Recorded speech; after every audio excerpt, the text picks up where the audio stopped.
Assalamualaikum warahmatullahi wabarakatuh. Perkenalkan, nama saya Rizky Anijaya. Saya dari kelas 10 DPB 2. Di video kali ini saya akan menceritakan tentang apa saja yang termasuk dalam teks anekdot.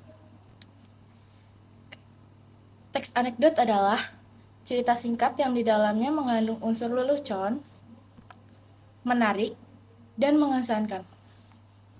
Umumnya teks anekdot menceritakan orang penting atau orang terkenal yang berdasarkan kejadian nyata. Lalu selanjutnya ada struktur teks anekdot. Yang pertama ada abstrak. Apa itu abstrak? Abstrak adalah bagian awal teks yang berfungsi untuk memberi gambaran tentang isi teks. Yang kedua ada orientasi. Orientasi adalah bagian yang menunjukkan awal kejadian atau latar belakang peristiwa. Yang ketiga ada krisis. Krisis adalah bagian yang menunjukkan terjadinya hal atau masalah yang unik. Yang keempat ada reaksi. Reaksi adalah bagian penulis yang menyelesaikan masalah. Lalu yang terakhir, yaitu yang kelima, ada koda. Koda adalah bagian akhir teks yang dialami penulis atau orang yang ditulis. Lalu ada ciri-ciri teks anekdot. Apa saja sih ciri-ciri teks anekdot? Yang pertama, bersifat lucu. Yang kedua, bersifat mengkritik atau menyindir. Yang ketiga adalah ringkas dan padat.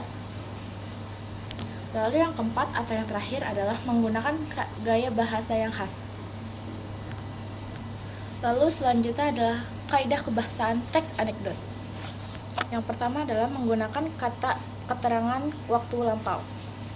Yang kedua menggunakan kata penghubung. Lalu yang ketiga menggunakan kata kerja. Lalu yang keempat adalah menggambarkan urutan peristiwa berdasarkan waktu. Apa sih tujuan untuk membuat teks anekdot? Tujuan teks anekdot adalah untuk menghibur para pembaca atau pendengar, sekaligus menyampaikan pesan dan makna yang terkandung di dalamnya. Lalu yang terakhir adalah jenis-jenis teks anekdot.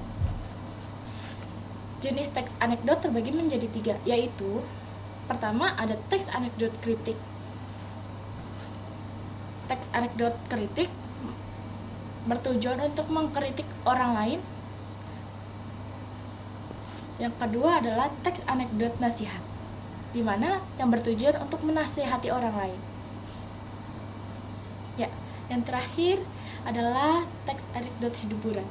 Ya, yang dimana adalah bertujuan untuk menghibur orang lain. Dapat saya simpulkan bahwa teks anekdot adalah bertujuan untuk menghibur para pembaca atau pendengar. Teks anekdot juga berisi tentang lelucon unik dan lucu. Teks anekdot juga adalah cerita yang sesuai dengan keadaan atau kehidupan yang nyata. Sekian penjelasan mengenai teks anekdot dari saya. Kurang lebihnya mohon maaf. Wassalamualaikum warahmatullahi wabarakatuh. 불안해하던 그 많은 날을 기억해 이 벅찬 감정 손은 들어 안녕 마지막 인사하고 돌아서면 날 기다릴 세상으로 가 미지의 별 동경했던 여행을 시작할 때 My graduation 그첫 걸음 지금 이 기분을 내게 전해야 할 텐데 맘이 조급해 yeah.